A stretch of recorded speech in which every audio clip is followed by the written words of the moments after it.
Remember what I said there was going to be like 2 or 3 parts to this book haul? Well, now it's going to be a 4-part book haul.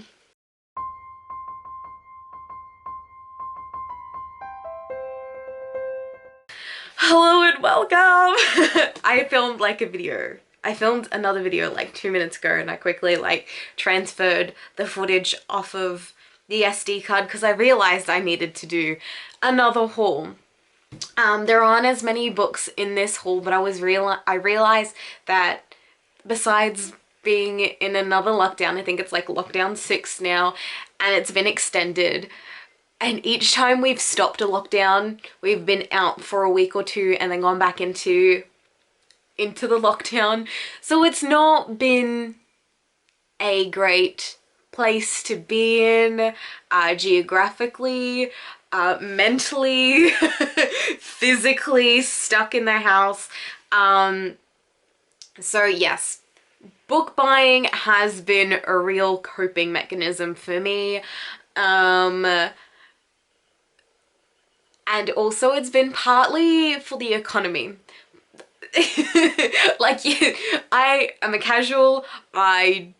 All of my studying debt is a loan with the government that I don't have to pay for a while, until I get like a full-time job, and then there's a whole system in place for me to not pay for studying now. I don't really have any bills because luckily I live with my parents, so I don't have to pay for bills there.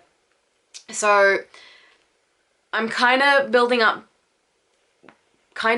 savings, but because I'm a casual, I have disposable income, and I kind of see it as part of my duty to help the economy. A fair few of these books have come from independent bookstores. So each time we've gone into lockdown, I've tried to buy books from independent bookstores. I found out about a new one recently and I bought books from them. That hasn't arrived yet. So there will be more book hauls in the future because I haven't been at work. A lot of the books that I've ordered hasn't come in because I haven't been there. No one's been in the store for stock to have arrived. So that will come eventually. Because of lockdowns, I've still not seen my friends who have gotten a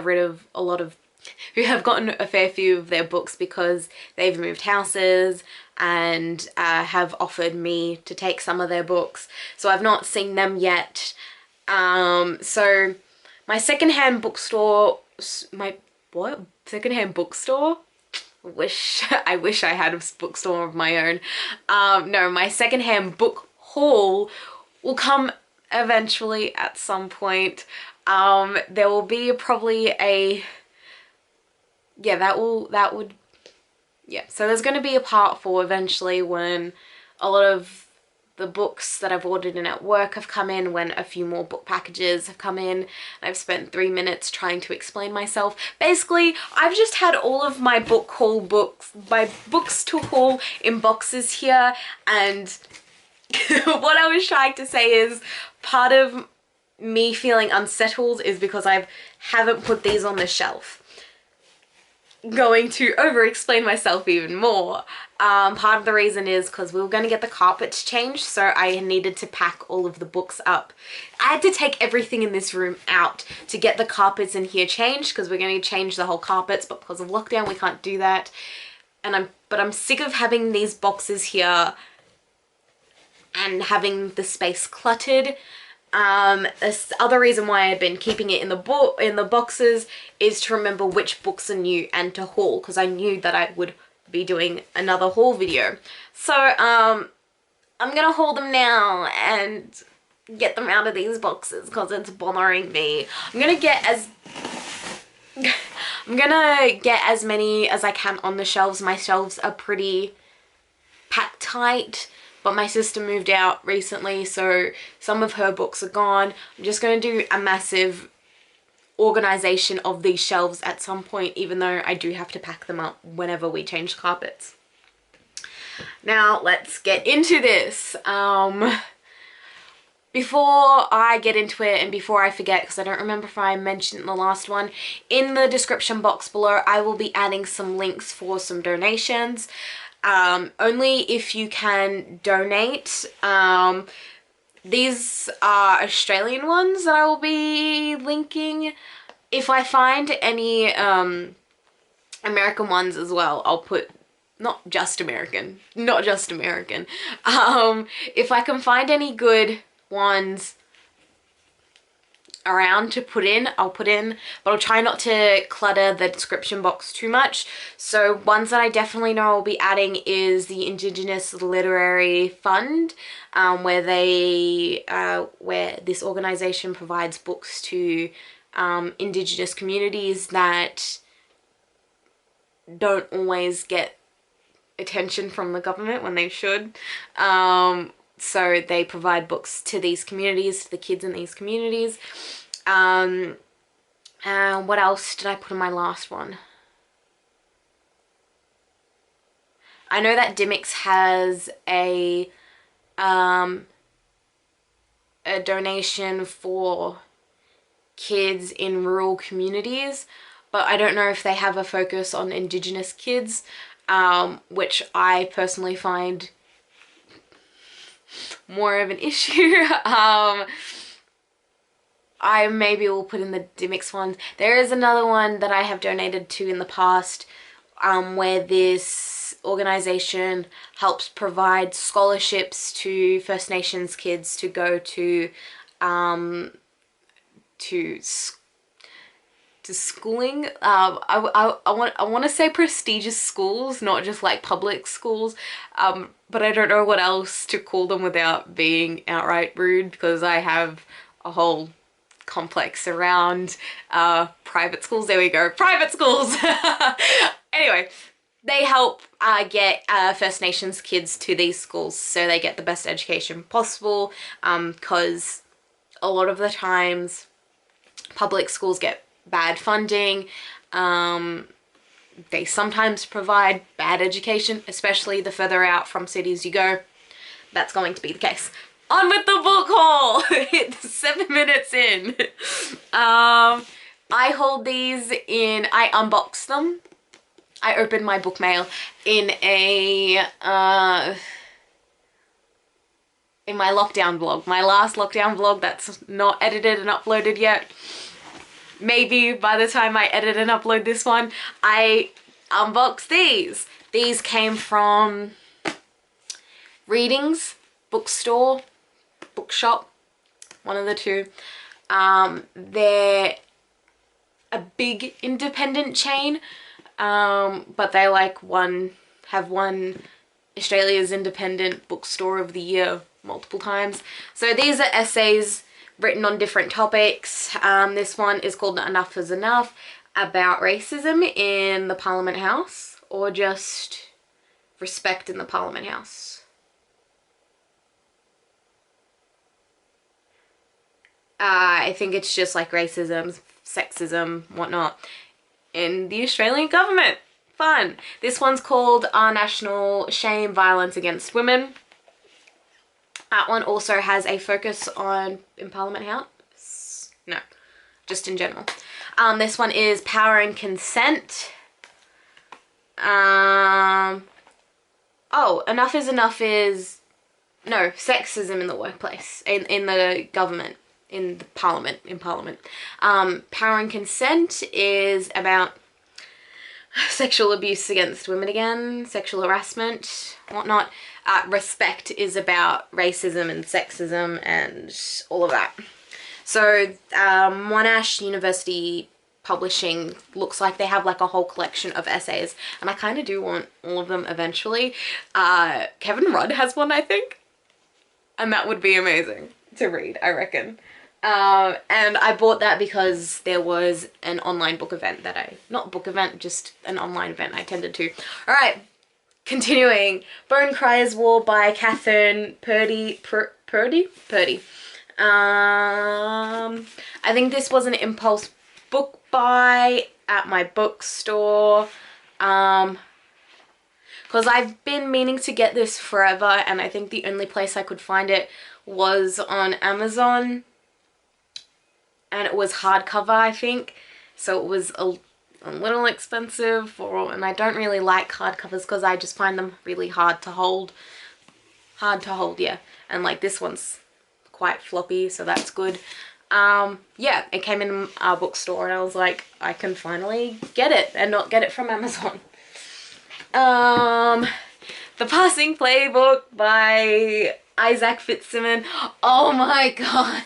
Oh my god. This is one of the books that I was very highly anticipating when I found out about it. I ordered it as soon as I could from my bookstore. It was a part of my 16 book order.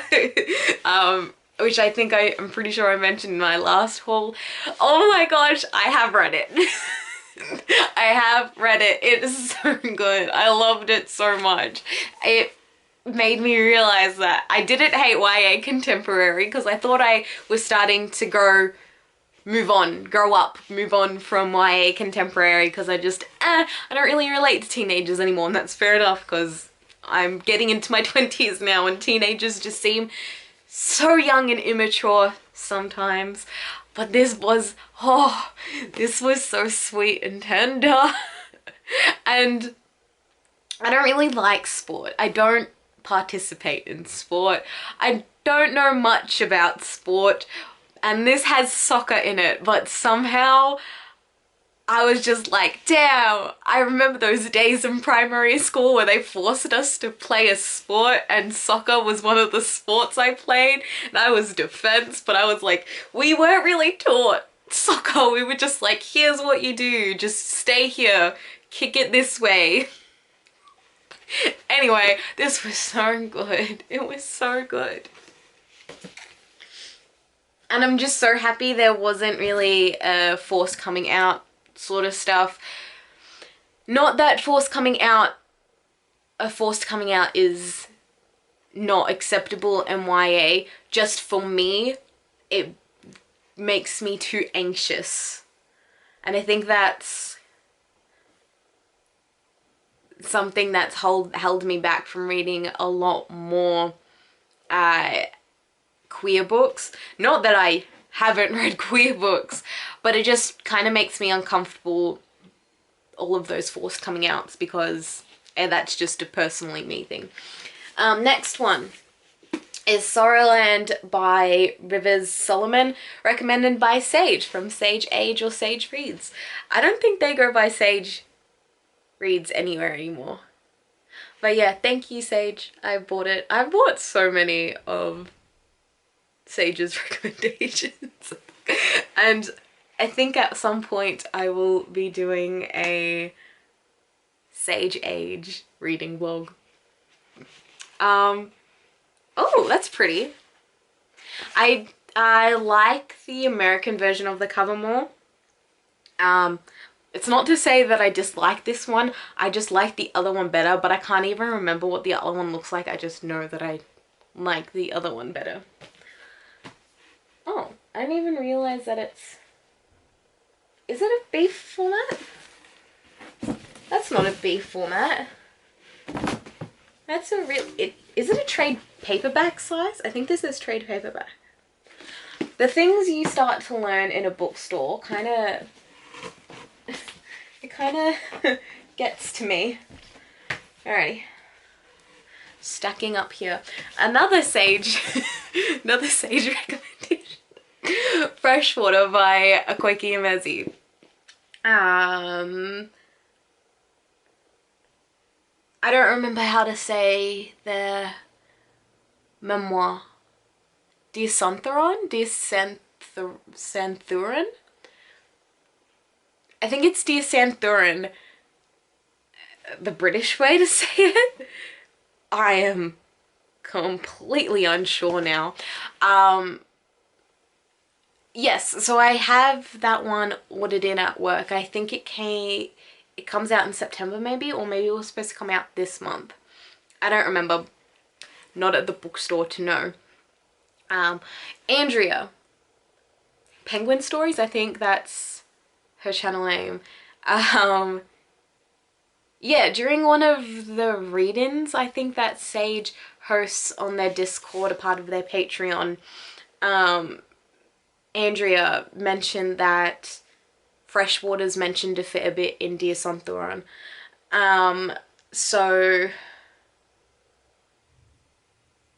So I have to read Freshwater before I read the other one. And it looks like it's quite short, and the text is a little bit big for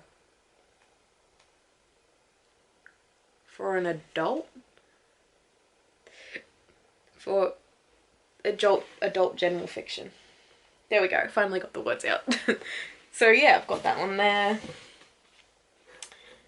What am I even... Oh my god. Oh my god. Okay. There are so many... Okay. Magic Fish by Trung Lee Nguyen. I've already read this. I mentioned it in my July TBR because it was the Patreon monthly buddy read for Sage's channel, Sage's Patreon. But it was always going to be a part of this book haul. So yeah, I've read this one now, and it's now hauled. I can put it up wherever I ends up going when I start reorganizing my shelves.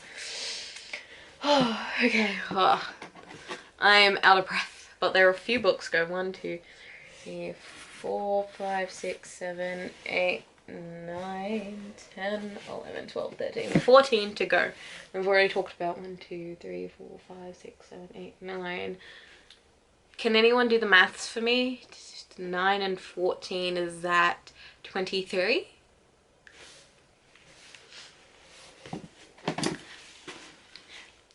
Another one. The next one. Unravel the Dusk by Elizabeth Lim. I mentioned in my July wrap up that I bought this straight after reading... What's it called? Something the Dawn. Weave the Dawn. No, Spin the Dawn. Spin the Dawn. Spin the Dawn. And then Unravel the Dusk. I don't know if I'm ready. I don't know if I'm ready, but I am really excited to read it. I do really want to read it. Just, am I ready? Who knows? Next one. I'm going to talk about this as briefly as possible because it's a problematic author, but I wanted to finish the series just so I can have the series finished. Anyway, The Wind Blows by Rainbow Rowell. That's it. I don't know if I like the cover, but anyway. What's next? Is this these are the two poetry ones that I have? These are the two poetry ones I have. We've got Throat by Ellen van Nerven? Nerven? Yeah, Nerven. I don't know. Oh, what was that called? Homo FOMO. That's an amazing poem title. Queer First Nations poet. Yes, they're queer.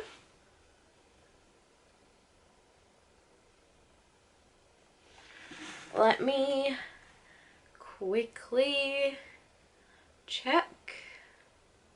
Oh, it's the second poetry collection by them. What is their first? I don't have their first. Ellen Van Evan.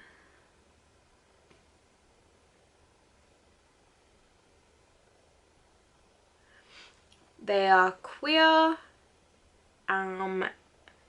Whoever wrote this wrote it awkwardly. Prefer to use non-binary gender self-descriptors. So I'm assuming they, them pronouns. Assuming. They, them pronouns.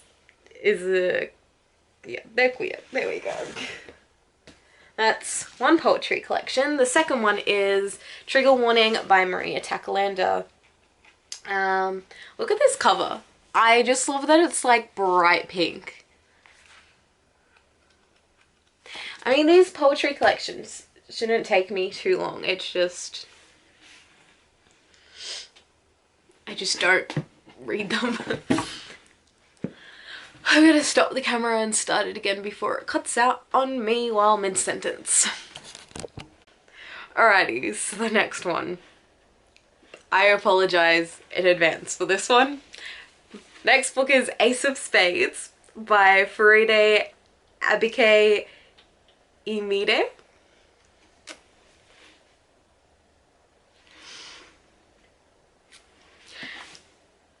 I was just reading up on the author and they're 21. All of these Gen Z authors, and I say Gen Z reluctantly because I'm technically Gen Z, but I don't feel like I grew up in the way that I know the younger Gen Zs are like. So technically I'm either a cusper or an elder Gen Z, but because I have two older sisters who are solidly millennials, I feel like I had more of a millennial upbringing than I did a Gen Z upbringing. So anyway, but seeing people my age write and publish, I'm just astonished, jealous, frankly, but it kind of makes me happy that people that young are getting published. But look at this. All of these books end up being a lot chunkier than I expect. I don't think I've read that many dark academia books, if I'm being honest. I know people talk about it a lot, and I know it's quite a popular one, but I don't think I've either not read many or I haven't read any. Because I honestly can't think of anything that I've read that's dark academia. It's either been fantasy or it's been like contemporary. So there's this one, and I know that I'm gonna buy a few more dark academia books in the future because Victoria Lee's book comes out in Australia, I think, in January next year. But it's so bizarre to me because I'm technically, I think I'm writing a light academia story. I don't know. Anyway, next one. The Yield by Tara June Winch. I bought this at my bookstore. It was a semi-impulse buy, but I want to read and need to read more First Nations authors. So yeah.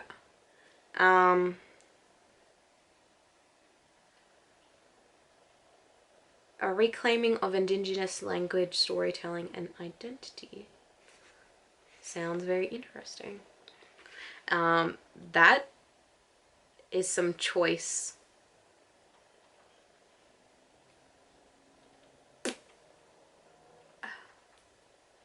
Oh, okay, that makes sense. I was like, the form heading of and the typesetting of this is different, because I feel like, to put it in terms of like a Word document, most books have like 1.25 spacing. Yeah, that's 1.25, and this looks closer to double spacing, and you don't see that in novels, but it's like this in here. It's a letter. They've done it. They've formatted it differently on purpose. Okay, next one. I don't remember why exactly I ordered this one. I ordered this one in. It's The Nature of Witches by Rachel Griffin. I like the cover, but I don't really remember where I saw it. I think it must have been on oh, this is definitely YA.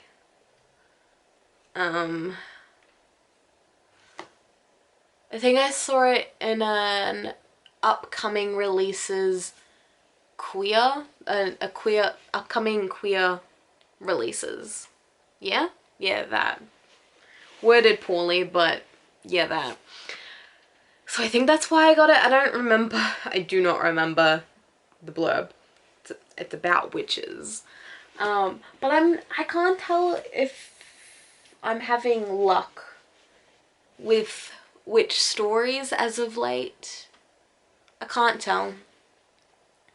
And I kind of just want to stop reading witch stories, but at the same time, I love witches and I'm writing a witch story myself. I have ideas for other witch stories, so I can't really stop reading them. Alrighty, I've had this on order since like January, I feel. No, I haven't. No, I haven't. I think this was a part of my 16 book order. I think this is one of the ones that I had in my book order from at work, where I ordered in 16 books. We had like one copy of this come into our store in January, and it's just been forever. I almost broke it, the dust cover. It's taken forever to get it back in store, and something's going on with the supplier. Cemetery Boys by Aidan Thomas. It's so pretty. I don't think I've seen it without the dust jacket. Wait, it's a very gorgeous red. I love this red. Oh, this is gorgeous. Oh, this is gorgeous. Look at that skull. Oh my gosh. This like bronze on this deep red. Oh, obsessed. This would make a very nice lip color. And then end pages are this butter yellow. See, I'm pretty sure I mentioned it in the last haul. Anytime I go through the books, I just want to like immediately start reading them. Well, it's a little banged up there. Alrighty, next one. She Who Became the Sun by Shelley Parker Chan. I found out so belatedly that this is a Melbourne author. My camera says it's gonna die. I can't win tonight with it running out of space. It dying. Give me a moment. I gave my camera some time to record, so let's hope that it doesn't record. I gave it some time to charge, so hopefully it doesn't die on me in the next 5 books. Like, come on, I only have 5 books left and I have 4 minutes left of filming. Thank you, camera, for telling me that. Ugh. I can't win tonight. Okay, then last 4. I was talking about She Who Became the Sun,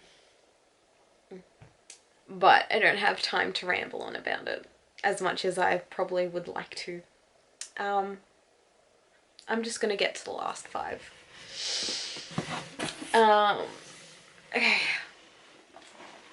Reading Like an Australian Writer edited by Belinda Castles. So it's got contributions from a few different people. Alan Van Nerven, the poetry collection that I mentioned there. Maria Takalander, the other poetry collection's also in this. I don't know if there are any other names that I could mention that would be recognizable by people outside of the Australian literary community. There's Kate Kennedy, which I can just stay there. They've written stuff that's award-winning, I'm fairly sure, so I don't know if they're known outside of Australia. Okay, the last non-fic book, Sex, Lies and Question Time by Kate Ellis. This is about sexual assault and and misogyny in Australian Parliament. How fun.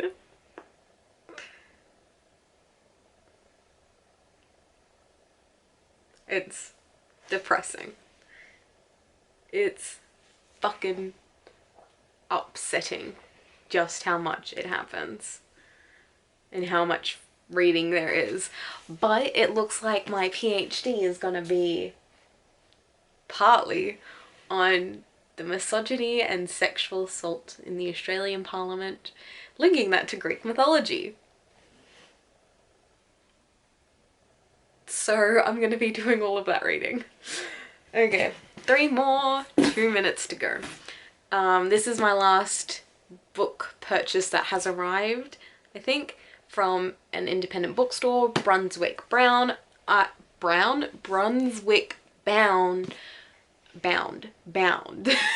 is it tongue twister? I'll put the link to the description box below. Portable Curiosities by Julie Coe. This is a short story collection by a local poet. A local writer. I think they're Melburnian. Are they Melburnian? Nope. They're from Sydney. I take that back. But still Australian. Oh my god, I have 1 minute left.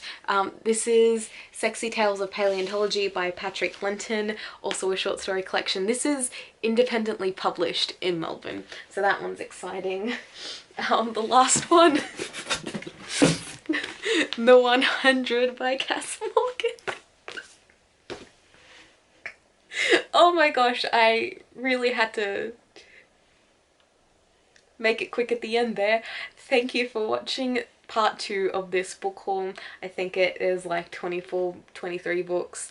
Let me double count. 1, 2, 3, 4, 5, 6, 7, 8, 9, 10, 11, 12, 13, 14, 23. And that's all the time that I have. Thank you for watching. Have a lovely day or night. Bye.